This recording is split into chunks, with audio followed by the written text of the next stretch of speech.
இப்போ ஜிம்முக்கு முன்னாலேருந்து 1.5 மாதத்தால் ஒரே வீடியோ திரும்பி எடுத்துக்கொண்டிருக்கிறேன்.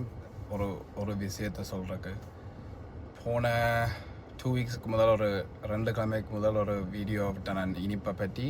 2வது வீடியோ விட்டேன் நான் பால் டீ அண்ட் பானை பற்றி.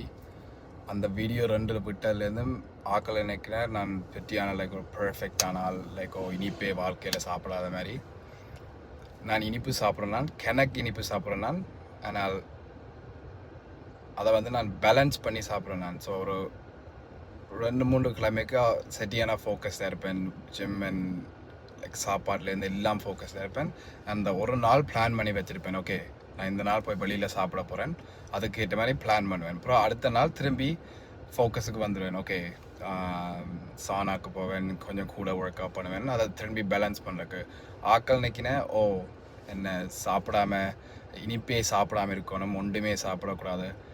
2 கிழமையாக இப்போ மொன்ட்ரியல் ஒரு கல்யாணம் விட்டு போனால் போகிற வர செனை முழுக்க தம்பி இதில் இனிப்பு இருக்கோ அதில் இனிப்பு இருக்கோ, இது சாப்பிடக்கூடாதோ அதை சாப்பிடக்கூடாதோ, நீங்கள் சாப்பிடுங்கோ, அதுக்கு கேட்ட மாதிரி அதை பேலன்ஸ் பண்ணுற மாதிரி ஏதாவது திரும்பி ஜிம்முக்கு போங்க, இல்லாட்டி லைக் ஏதாவது ஒரு ஆக்டிவிட்டி செய்யுங்க உங்களோட பொடியை அதை பேலன்ஸுக்கு கொண்டு வரக்கு. அதுக்காண்டி வாழ்க்கை முழுக்க இனிப்பு சாப்பிட வேணான்னு சொல்லிடுறேன். இனிப்பு சாப்பிடுங்க, பட் அதை பேலன்ஸ் பண்ணி சாப்பிடுங்க. ஒரு நேரப்பட்ட நேரம் லைக் யோசித்து சாப்பிடுங்க. ஓகே, நான் இது செய்ய போகிறேன்னு.